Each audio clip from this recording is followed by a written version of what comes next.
Hi, and today we have the big pleasure to sit with a musician, singer-songwriter, Graham Bonnet. How are you? I'm okay, considering I haven't slept for about 2 days, but I'm okay, thanks. So where were you yesterday?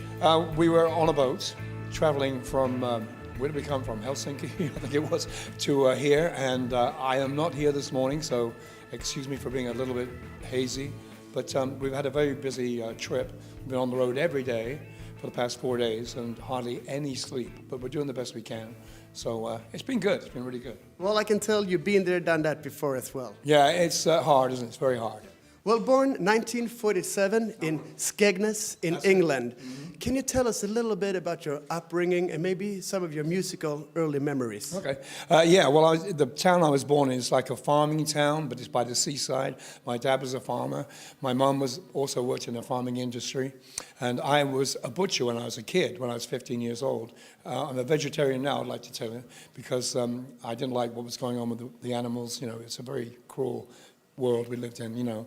But now vegetarianism is like everywhere. But I lived in that town until I was 18 years old. Then I moved to London with my cousin Trevor Gordon, who used to be in the Bee Gees years ago. And through him, I got to meet the Bee Gees, and Barry Gibb wrote a song for us back in 1968. Is that Only One Woman? Yeah, that was it. Yeah, it was Only One Woman, which was dee dee dee dee dee dee. It was just, we had no words, and I remember them all freaking out. I said, "There, this is really cool. This is going to sound great." And Barry had no words, so he smoked a little medicine, and he wrote some words for us like next day, and we recorded the thing, and it became, I think it went to number 3 in the English charts. But that was kind of the beginning of my sort of recording career anyway. So like I said, that was your first step into the life of music. How was your parents?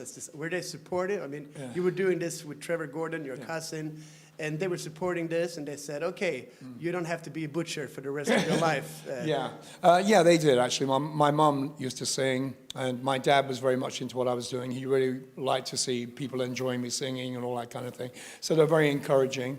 They didn't want me to go to London, but it was the only place to go because the town I lived in, there was no music industry whatsoever. So I had to move away. And we did that, and we played one night in a club called the Revolution Club in London.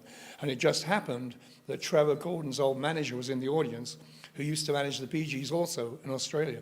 And he gave Trevor Barry's telephone number, Barry Gibb's telephone number, and we went to see Barry next day. So it kind of progressed from there. So I thank the Gibb boys for giving me a career, basically. Absolutely. Yeah. Well, and no formal training, so where did you learn to sing? You didn't really go to a conservatory to learn technique or whatever, so was that in the slaughterhouse? You were just walking around singing? No, I mean, I started singing when I was about 5 or 6 years old, and in the 1950s, when I was a kid, all you heard on the radio were like opera singers and Perry Como or Frank Sinatra or something. I didn't like that, but I liked the opera singers. I liked the way they projected. I didn't know what the music was all about, but I liked that kind of singing. So when I was a little kid, I used to wander around the house, whoa, you know, doing this big voice. And my mum and dad would laugh, listen to him, he's so loud. You know, so it was so, I was doing the show for them. And so they encouraged me to have a big voice, you know, which I don't have very much today. But they were very, you know, they encouraged me all the way until I left for London. They didn't want me to go because they were going to miss me. But it was a musical family. My uncles played trumpets and accordions and all that kind of thing. So Christmas parties were always a sing-song, you know, always singing and harmony. So you sort of refer yourself sort of R&B, more in that genre. Yeah, that's kind of how, you know, I started off. I like pop music very much, not silly pop music, but good pop music. I love the Beatles. I love the Beach Boys. You know, Brian Wilson's one of my heroes. He writes beautiful songs. Not the surfy stuff, but the latest stuff, Pet Sounds, and all the Beatles stuff. I've always been a Beatles fan. It was, what was the question again? Well, yeah, sort of if your parents were encouraging, but I think you answered that question. Yeah, I did, yeah. Well, 1974, you also had a brief stint as in the movies. Did you continue to be an actor? I know you didn't have too many sentences in that movie, 1970. Yeah, you could say that. Yeah, I was like, my script was E-R, and who, me, or something like that. It was all just reaction shots. But it was so funny. That was with DJM, Dick James Music. It was funny because after I did that film, I had 2 scripts come to me by serious writers. I'm going, how the hell did this happen? You know, I don't do anything in this movie. I sing, but I don't actually, you know, say anything. But it was amazing that I got scripts from about a truck driver, being a truck driver, taking drugs across the border to somewhere or other. And another one, I can't remember what it was about, but they never happened, obviously. But it was something I was interested in. I liked the thought of being an actor as well as a singer. You know? Well, at least you could say been there, done that. Yeah. 4 years after, I think this was your first sort of heavyweight step into the music world. You get a call and you did audition and you became a member of Rainbow. And how did that shape you as a person, and how did it shape you as a musician? Well, it was something, I didn't know anything about Rainbow whatsoever. I thought Rainbow was a folk group. You sound like, no, Rainbow, sound like an acoustic trio or something. So I had to go out, buy their albums, and listen to what they were doing, And they gave me a song to learn called Mistreated, which I learned and went over to audition for them. They'd auditioned 79 singers or something. It was a stupid amount of people. And I sang the song, but I didn't use the microphone in the room we were rehearsing. And after we finished it, because I didn't want to mess up, I thought, well, I won't sing on the microphone because I might hear mistakes or something. I'll sing without the microphone. And we stopped the song, and they all started laughing. I said, what's up? And they said, do you want the job? But this time sing it on the microphone, So they heard me, what I did, but without the mic. It was kind of, they were just laughing because my voice was so loud. So obviously Richie Blackmore liked your singing more than your haircut, I suppose. Yeah, that was a big problem later on, yeah. Well, not a big problem, but a silly little problem about everybody had to wear a uniform. If you're in heavy rock, you have to have hair down to here and spandex pants or whatever.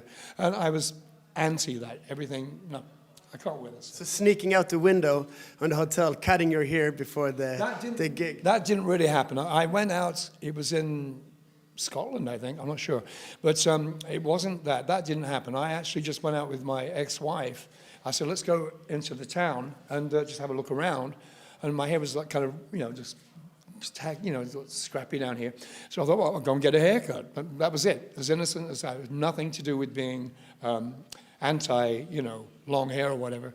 But when I came back, saw them on stage that night, the band, Richie looked over in shock, like this, and he walked behind the amps. We never saw him for the rest of the night. He was behind his Marshall stack. Right. And then next day we had a band meeting, and Cozy said to me, we got a band meeting. It's something about you. I said, what the hell? What is it? So we went to Richie's room in the hotel, and he said, we all sat down and said, what's up? And he said, well, it's Graham's hair. And everybody laughed, like, what? What are you talking about? Well, he's had it cut. So, and the meeting was over because everyone else was on my side. But Richie had this thing that you have to look a certain way to play a certain kind of music, which I think is totally stupid to me. But I would never do anything to hurt the band or him. I didn't do it to, harm him in any way. You know what I mean? Well, I think you gained a lot for the band. Well, I tried to. Well, you moved on, and you've always been back and forth with your solo career, and you've been joining other band, Michael Schenker Group, and then, of course, Alcatraz with our fellow Swedish guitarist, Yngwie Malmsten. How was that collaboration with Yngwie? Well, at the beginning it was great, because he was 19 years old when we found him. It was just pure fluke. We went into a store one day, one of the other guys in the band, and the guy behind the counter said, you're looking for a guitar player? I said, yeah, we are, but we want someone who plays like Richie. That's what I wanted, And he said, well, we know someone who is like a big Richie fan. And we went to audition him, and he walked into the room. He looked like Richie, kind of, the black outfit, the whole thing. And when he started playing, it was like, oh my God, this is the guy, because he was brilliant. Just blew me away, blew us all away. It was just so fantastic. On the spot, you want the job, it's yours, Graham, what motivates you? You've been in this business for a long, long time. You've been doing tours. You've been, sleepless nights. Yes. You've been out there. What makes you keep on doing it year after year? It's all I do. I don't know anything else, I don't want to be a butcher again, I know that. But this is something that's in my blood. When I go to bed at night, I'm thinking of new songs and new ideas, words, over and over again. It's always with me, every day, as soon as I wake up, as soon as I lay down in bed. That's sometimes why I can't sleep, because I'm creating in my mind. It might not be the most wonderful, brilliant thing in the world, but it's an idea, and those ideas progress and develop, through the days when you're writing a new song. I ride on my bike, I've got a song in my head. This is all I do, and I try to do it the best I can because people seem to like what I've written and sing. So that's it. This is my life, and I will go until I fall over. You know. Do you have any advice for the younger musician? I mean, when people are young, they're dreaming. They might want to be a fireman, or they want to be a pilot or a rock and roll star. What advice do you have? It can be professionally, what they need to practice on, or just to behave in the business. What advice can you give them out there? Well, at the moment, it's saturated. The whole business is saturated with bands and singers and whatever. If I was in the business now, if I was starting now, I'd be very scared because there's so much competition and very good competition, you know. It's a difficult business to be in to actually make money as well now these days when nobody buys CDs anymore. It's totally changed from the vinyl days to tapes and all that. Now, you have to play live. You have to play live to earn a living, to make your living, you know. So it's more difficult now than it was back when I was a kid, when I was in the 60s. I think, I don't think I would pursue it if I was in the business. You know, if I wanted to be a musician at this time, I don't think I would go into it seriously. I'd take it as a hobby, play it as a hobby, and have a real job on the side. That's what I would suggest to younger people, because right now, musicians of my age aren't making much money anymore, you know. It's all the disco kind of things and the rap and the blah, blah, blah, you know. But I would think about having 2 jobs. This would be the cool job that you like, playing music. But the other job would support your life. And being a butcher daytime.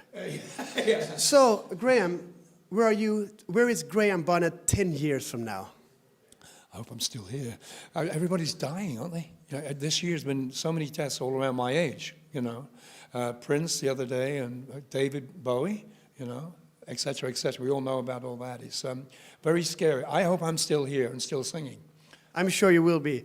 Graham Bonnet, it's been a big pleasure to meet you, and we're looking forward. Can you just tell us a little bit about your band, your new band? Okay. Well, I played with these guys, with Conrad and with Bethany, our bass player. Conrad, who is our guitar player, at the Whiskey with another band. I got to have a jam one night with them. I just sang like 2 songs. And I was with my own band, sort of part 6 of Alcatraz. It wasn't the original members, but we're going out as Alcatraz and playing. I thought, well, I'd like to do something different. And I had so much fun playing with these guys. I said, that's it, let me try something new. And the funny thing is, we're actually playing Alcatraz songs still, but what we want to incorporate is the new songs we're writing right now. It's fresh. We started off thinking we could probably do an acoustic-y thing, but then we looked at each other, no, I don't think this is going to work. I know Richie's kind of done that with his wife, sort of semi-acoustic things, but I have to go back to rock and roll. So a drummer came in, and you know, that's basically it. Great. We were looking forward to hear you in a little bit. Thank you so much once again. Thank you. Thank you. All right.